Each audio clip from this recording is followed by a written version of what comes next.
शुक्रिया मेरे YouTube channel को देखने के लिए। तो आप लोग क्या कीजिए कि सबसे पहले आप चैनल को सब्सक्राइब कीजिए और फिर बेल आइकन को प्रेस कीजिए, क्योंकि यहाँ पे जो बातें होने वाली है वो बहुत ही बेहतरीन और खूबसूरत होने वाली है।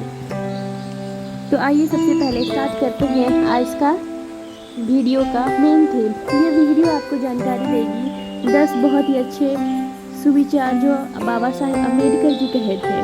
उनका पहला सुविचार, I measure the progress of community by the degree progress which women have achieved. तो चलते हैं दूसरे कोड पे। The relationship between husband and wife should be one of the closest friends. तो ये थे 2 सुविचार बाबा साहेब अम्बेडकर जी के। एंड तीसरा, if I find the constitution being misused, I shall be first to be burned it। ये सबसे बेहतरीन कोट लगा हमको। और चलते हैं दूसरे नेक्स्ट कोट पे। Cultivation of mind should be ultimate aim of human existence. ये हमको लगता है कि ह्यूमन एग्जिस्टेंस के लिए सबसे खूबसूरत और बेहतरीन आपका सुविचार है। अब चलते हैं दूसरे सुविचार पे। Life should be great rather than long, and this is the most important quotation I had ever read। तो चलते हैं नेक्स्ट कोट पे। Human are mortal, so the ideas and idea need to propagation as much as plant need watering, otherwise both will wither and die। शायद सच में कहा गया है। ये तो बहुत ही अच्छी कहावत है। कहा जाता है कि इंसान मरणशील है। तो इसमें कहता है कि इंसान मरणशील है, तो आप जिस तरीके से हमारा शरीर चला जाता है, वैसे हमारे थॉट को जिंदा रखने के लिए टाइम टू टाइम पर मोटिवेशन वाटरिंग देना चाहिए, हम डिमोटिवेटेड फील करते हैं। तो चलते हैं आज का नेक्स्ट कोट पे। Indifference is the worst kind of disease that can affect people. भेदभाव, ये मेरा फेवरेट है और वो मेरा दुश्मन है और वो मेरा कम फेवरेट है। ये सबसे बड़ा बीमारी है। चलिए नेक्स्ट कोट पे। Constitutional morality is not natural sentiment, it has to be cultivated. We must realize that our people have yet to learn it। Democracy in India is only the top dressing on Indian soil, which is essential undemocratic। तो ये था constitutional का morality. अब चलते हैं next coat पे। Thou I was born Hindu, I solemnly assure you that I will not die as a Hindu। ये बहुत ही बेहतरीन कोट था। तो चलते हैं दूसरी कोट पे। Lost right are never regained by the appeal to the conscience of the usurpers। अब ये यहाँ पे देखिए, lost of right are never regained by appeal to the conscience of the usurpers, but by the relentless struggle goat are used to sacrificial offering and not Lions.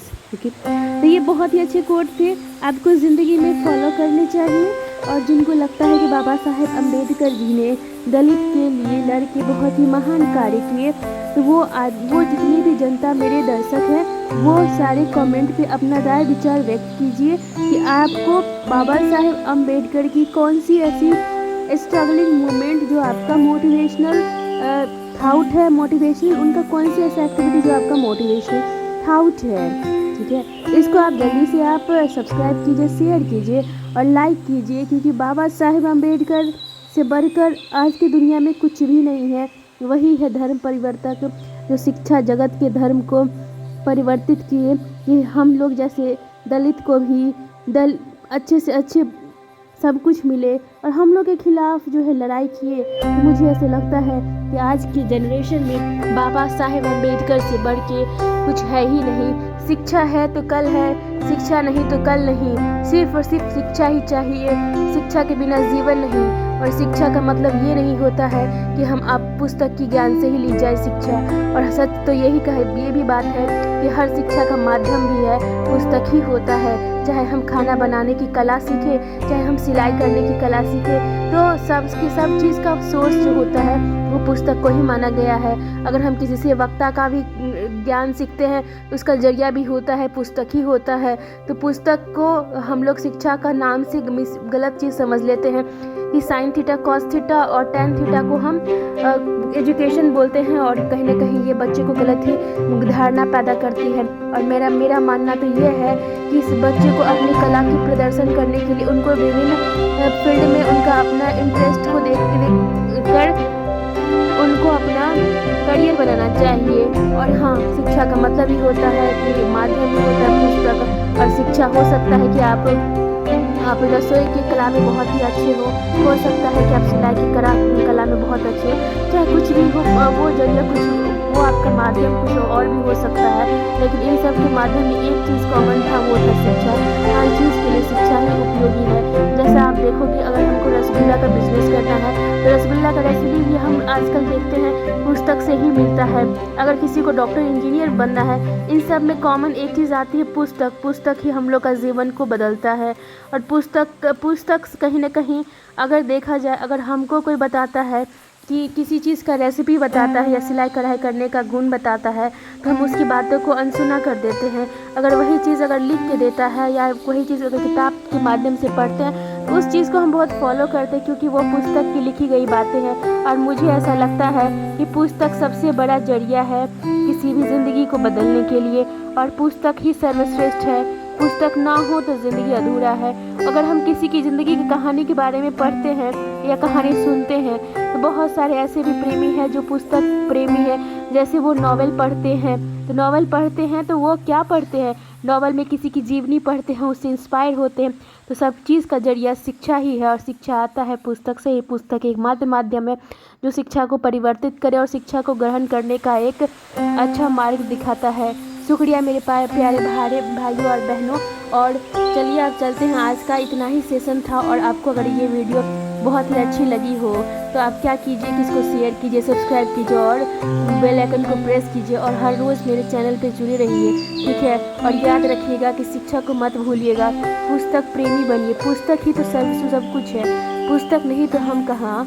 अगर हमारी दादी अम्मा अगर बातें कहती थी तो क्षणिक होता था, लेकिन स्कूल के टीचरों ने जो बातें सिखाई है वो हमारा लाइफ लॉन्ग तक हो जाता है। और ये तो कहीं ना कहीं ये भी होता है कि पर्सन टू पर्सन वैरी करता है कि हम किन बातों को कितनी सीरियसली लेते हैं। किसी का पुस्तक किसी की शिक्षण कला में ही दिखती है, तो किसी को कॉपी पेन पे ही दिखती है, ये भी वैरी करता है। तो मेरे प्यारे भाइयों बहनों, आप किताब का सोर्स क्या मानते हो, किसी की वक्ता की बातें या किसी की लिखी हुई बातें, ये भी बहुत ही इम्पॉर्टेंट रखती है।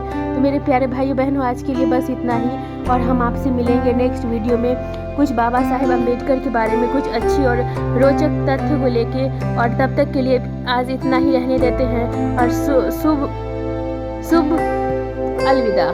Bye bye, take care and see you in the next video. Bye bye.